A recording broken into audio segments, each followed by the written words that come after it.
ታግሻለሁ ለማርክ ብዬ ነው ዝም ያልኩት። እዚህ ቤት ከአራታችን ከኔ ከአንቺ ከሄኒ ውጭ ማንም ያለ ሰው የለም አይደለም።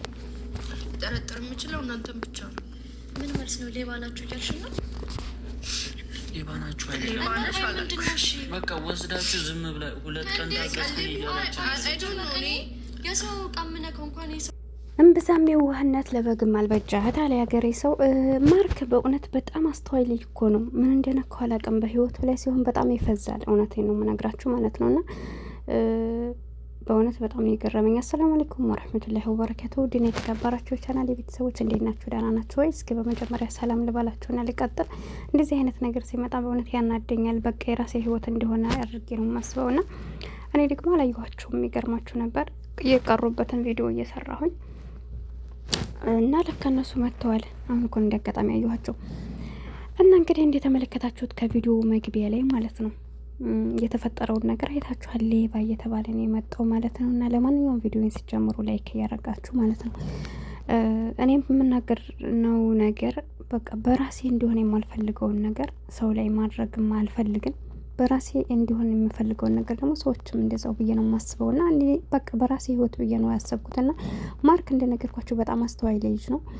በአብርሽና በሩታ ህይወት ሌሎችንም ሰዎች እንዴ ሲያስታርቅ በቃ እውነታውን ነው በቃ መሆን ያለበትን ነገርና በቃ መሆን ያለበትን ነው የሚናገረው። አይታችኋል እንግዲህ አብርሽና ሩታ ያላቸውን ህይወት በዛ ውስጥ አሁን ስንት ነገር እየገባ አብርሽ ጋር ራሱ እንግዲህ ጓደኛውም ወንድሙም ነው፣ ግን ስንት መስዋዕት እየከፈለ ከአብርሽ ጋር ራሱ የተጣላበት ነው። ለምንድን ነው አብርሽ ጋር የተጣላው? ኤፍሬም ጋር ሲጣላ የነበረው ለምንድን ነው?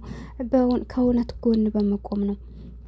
መሆን እንደሌለበት አባወራ መሆን ካለበት ሚስቱን ማክበር እንዳለበት፣ በህይወቱ ሌላ ሰው ማስገባት እንደሌለበት እያለ ሲመክር በጣም እኔ አስተዋይ ልጅ ነው ማድረግ የማስበው። እና በራሱ ህይወት ደግሞ ሞኝ ነው የሆነው። የእውነቴ ነው የምነግራችሁ። እና ይችል አሁን አይኗን በጨዋ ጥባ ብር ጠፍቶብኛል ምናምን አራኛንም አሁን ሰው ወንጀል እያስገቡን ነው። የእውነት ነው የምንላችሁና እኔ በጣም ነው የገረመኝ። አይታችኋል፣ እያለቀሰች ነው የምታለቅሰው። እንባ ደግሞ ኦሪጂናል እንባ ነው። ልክ በዚህ ልክ ለገንዘብ ብለው ነው የሚያለቅሱት ወይስ እውነታ እያላቸው ነው? ወላሂ እኛ ግራ እየገባን ነው። እና እኔ ለራሴ አሁን በሰው አትሳደቡ፣ በሰው አትፍረዱ ላለው፣ ግን ደግሞ እንደዚህ አይነት ነገሮች ሲመጡ ያናዷችኋል። እና እዚህ ጋር ማርክ ያጠፋው ምን ላይ መሰላችሁ? ልጅቷን በቃ ቤት ትግባ ብሎ እያስቀመጣት በመኖሩ በጣም ስህተት ነው። ግን ዛሬ አሁን እያለ ያለው ልክ ነው። ዛሬ እያለ ያለው አሁን ቤዚ እንዴት ይህን ነገር ጠየከኝ ደፍረህ ያለችበት ምክንያት እሷም ልክ ናት፣ እንዴት ጠየቃት የሚለው ነገር እሱም ደግሞ ልክ ነገር አለው። ጥፋቱ ምንድን ነው? እዚህ ጋር የሚይዙልኝ ነገር ጥፋቱ በቃ ይችን ሴትዮ ከቤቱ ማስገባት የለበትም። መርዳት ካለበትም መጀመሪያ ላይ እንግዲህ ሰው የለኝም ብላ አይደል የመጣው እንደ ሰውኛ ማድረግ ያለበትን ሆቴል ማሳየት ካለበት ከፍላ የሁላ ዶላር አለኝ ወርቅ አለኝ እያለች አይደለ? ስለዚህ ለምን ተከራይታ አልኖረችም? ለምን ከሱ ህይወት ውስጥ ገብታ ትዳር ካለው ሰው ለምን ትገባለች ከሱ ጋር? ይህ እንዲህ አይነቱን ነገር ለምን ቆም ብሎ አያስብም? ሁሉ ነገር በመልካም ነገር ከማሰባችን በፊት የሆነ ነገርስ ቢኖር ብለን ማሰብ አለብንና ለምን አልነቃባትም? ይሄን ነገር እንደዛ ብላ ከማለቷ ደግሞ አሁን ላይ ብር ጠፋኝ ዶክሜንት መድሮች ትላለች እና ወርቃ ላይ ዶላርም ጠፍቶኛል ነው እያለች ያለችው። እና ስለዚህ እውነት ህግ ቦታ ድረስ ሄዳ ከሆነ ማርክ ቤዚ መጠየቁ ልክ አይደለም ማለት አይቻልም።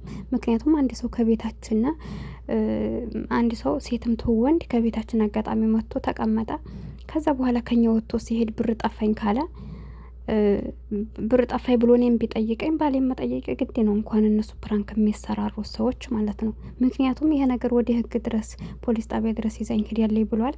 ስለዚህ ቤዚ አሁን ማርክ የዛሬው ሳይሆን ጥፋቱ ከመጀመሪያው አጥፍቷል። ከመጀመሪያ ጀምሮ እያደረገ ያለው ስህተት ነው እንጂ ዛሬ መጠየቁ እነሱ ሊያቀያይማቸው አይገባም። ምክንያቱም ግድ ነው። አንድ ሰው እንዳልኳቸው ከኛ ቤት ውስጥ የሆነ ነገር ሰው መጥቶ እቃ ጠፋብኝ እስካለ ድረስ ከቤት ያለው ሰው ነው የሚጠየቀው፣ አብሮ ነው የሚያዘው። ለምሳሌ እዚህ ስደት ዓለም ላይ ኢቃማ የሌለው ሰው እና ኢቃማ ያለው ሰው በአንድ ላይ ቢኖር መጥተው ፖሊሶች ሲይዙ ማለት ነው ሁሉንም ሰው ይይዛሉ፣ ይዘው ነው የሚሄዱት ያገኙትን። ነገር ግን ምንድነው ቸክ የሚደረገው? እዛ ህግ ቦታ ሲከድ ያለው ይመለሳል፣ የሌለው ሰው ደግሞ ወደ እስር ቤት ይገባል ማለት ነው። እና እንዲያለው ማርክ አሁን እዚህ ጋር ማን ያንሰው አልታወቀም። እሷ ሄኖክ እነሷ ናቸው፣ ሌላ ሰው የሚገባ ካለ ንገረኝ ነው እያለችው ያለችው። ስለዚህ ቤዝዬ አሁን ሳይሆን ያጠፋው ማርክ ድሮ ነው። የዛሬው መጠየቁ አንቺን ድፍረት ወይም ሌላ ነገር ሳይሆን ይሄ ህግ ቦታ እስከሚያደርስ ድረስ ባል ሚስቱን ወይም ደግሞ ፍቅረኛውን እንደዚህ ነው አብረን እንዳንጎዳ ብሎ መጠየቁ ይሄ ምንም አይደለም። ሲቀጥል ደግሞ እናንተ የፕራንክ ሰዎች እስከሆናችሁ ድረስ ፕራንክ ስለምትደራረጉ በመልካም ነገር አስቢው ማለት ነው።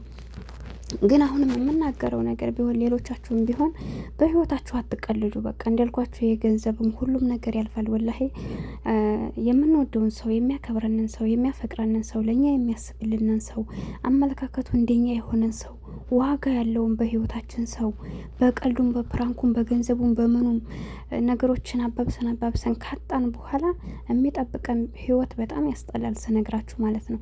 እንዳልኳችሁ ገንዘብ እንደሆነ ዛሬ ሰርታችሁ ነገ ታጡታላችሁ። ዛሬ የያዛችሁት ነገ ጧት በቃ ባዶ ናችሁ። ዛሬ ያጣችሁትን ነገር ደግሞ ታገኙታላችሁ። ምክንያቱም ሀገር ስንወጣ ሁላችንም ታውቁታላችሁ። ኩሩት ፌስታል ይዘን መተን ዛሬ ላይ ባለሻንጣ ሆነናል።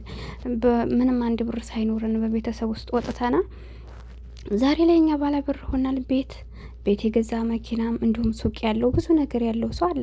አረብ ሀገርም ላይ እንግዲህ ብዙ ነገሮችን እየሰራ የሚኖር ሰው አለ። ያኔ ራሱን ነገር ከፍቶ ማለት ነው። እና ገንዘብ በዚህ ደረጃ ነው። ስለዚህ ለገንዘብ ብላችሁ የምትወዱትን ሰው እንደው በዝባዝንኬ ባታጡት ብዬ አስባለሁ። ይህ ነገር እንዳልኳችሁ አይዋ እና ወዶች እንግዲህ በመሀል ተቋርጬ ነበር ትላላችሁ።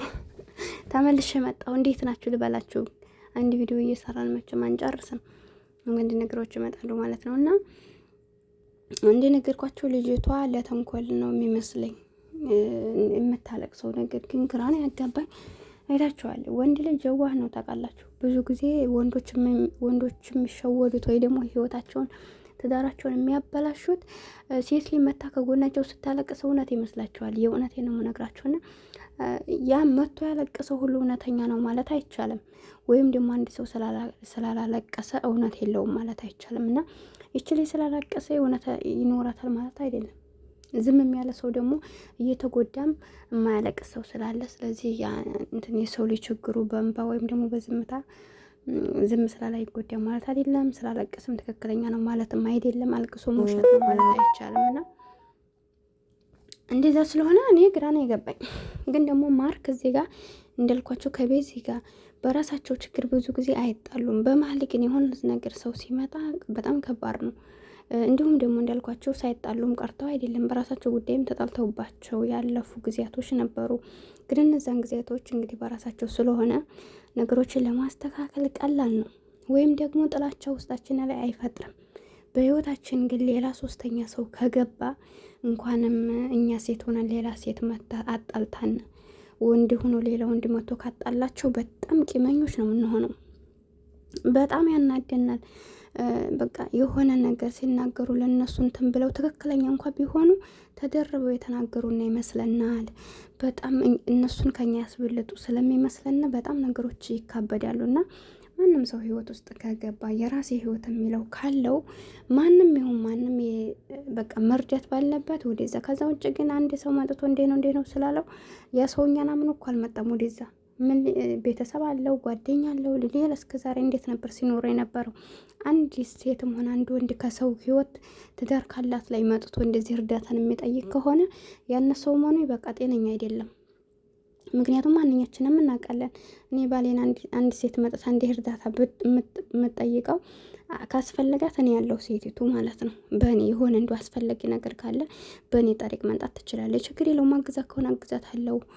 ከባሌም ከሆነ ያን ነገር የምናግዛት ነገር እኔ ጠይቄ በራሴ ጠሪቅ ልሰጣት ትችላለሁ። ግን ደግሞ አንድ ሰው ትዳር ውስጥ ገብታችሁ ሌላ ሴት መታ የእናንተን ባል እንዲህ ነው እያለ ችግሬን እርዳኝ፣ ከአንተ ጋር ማደር አለብኝ፣ አንተ ጋር መኖር አለብኝ ማ ስለሆነ ነው እሷ እንደገና ደግሞ የነዛን ሰው ጠለቅ ብላ ካየች ከተረዳች በኋላ ማርክ ለቤዛ ያለውን ፍቅር ካየችው በኋላ እንደምትመለከቷት ነው። አሁን እቃ ጠፋብኝ ብላ እንቧከረየ እያለች ነው እንግዲህ አይታችኋት። እና እንደዚህ አይነት ነገሮችን ልንነቃ ይገባል። ማንም ሰው ህይወት ከጀመረ ትዳር ከጀመረ በኋላ የኔ የሚለው ሰው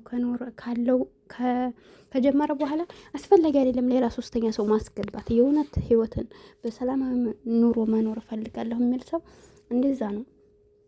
እኔን ያመለካከት እንደዛ ነው። በቃ እንዳልኳቸው አንዳንድ ጊዜ እኮ እኛ እኮ ምንም ላናረግ እንችላለን። እኔ አሁን ትዳር ውስጥ ገብቼ ሌላ ሰው ጋር ሳወራ እኔ ትዳሬን አክብሬ እየኖርኩ ነው። ነገር ግን ያን ሰው ጋር ዝም ብዬ ማወራ ከሆነ እኔ ራሴን ስለማውቀው ሊሆን ይችላል፣ ግን ባሌም ያንን ነገር ካየ ደስ አይለውም። ምክንያቱም የኔን ውስጥ እሱ ማወቅ አይችልም፣ በምን አስቤ እንደማወራ ገባችሁ? እኛም ብንሆን እንደዛ ነው። አንድ ወንድም አሁን ማርክ አሁን ከዚያችን ልጅቷን የሚፈልጋት አይነት ሰው አይደለም፣ ግን ደግሞ እሷ እዛ መቀመጧና እሱ ጋር መልከስከሷ ለቤዚ ሰላም አልሰጣትም። ሰላምም ስላልሰጣት እንግዲህ አብሬ እኖራለሁ ብላ መጥታ ያለውን ነገር ልጅቱ ምን አመጣች? አሁን እቃ ተሰረኩኝ አለኝ። አያችሁት አይደለና? በጣም መዘዙ ከባድ ነው። ስለዚህ ሁላችሁም መክራችሁ ነገር ቢኖር ህይወት ብላችሁ ያን ሰው ይጠቅመኛል፣ የትዳር አጋሪ ይሆናል ብላችሁ ወደ ጥሩ ነገር ከመራችሁ ብትጣሉም ብትጋጩም ራሳችሁ በራሳችሁ በስ። ከዛ ባለፈ ግን ሌላን ሰው በመሀላችሁ አታስገቡ። በዛ ምክንያት እናንተ ያንን ከህይወታችሁ ወይ ደግሞ ትዳራችሁ ቢበላሽ እውነት ራሳችሁንም ይቅር አትሉትም፣ ያንንም ሰው ይቅር አትሉትም። ሶስተኛ ወገን የተባለውንም ሰው በዛው ልክ በሱ ምክንያት እናንተ ትዳራችሁ ቢበላሽ ማለት ነውና ስለዚህ ማንኛውም ሰው ሊያስተውል ይገባል። ሳናስተውል በደንብ ሳይገባን የትዳር ትርጉሙ ደግሞ ትዳር ባንጀምር ብዬ አስባለሁ። ለምንድን ነው እኛ እንደ ቀልድ የጀመርነው ነገር ነገ ጧት ብዙ ጠባሳ ያመጣብንና ነገ ጧት ሌላ ሰው ለመቀበል በጣም ያዳግተናል። ስለዚህ ህይወታችሁን ሁሌም ቢሆን በመልካም ለመምራት እንሞክር። ወዳችኋለሁ፣ አከብራችኋለሁ። ቻናሌን ሰብስክራይብ ላይ አድርጉኝ። ስህተት ካለብኝ አረሙኝ። አሰላሙ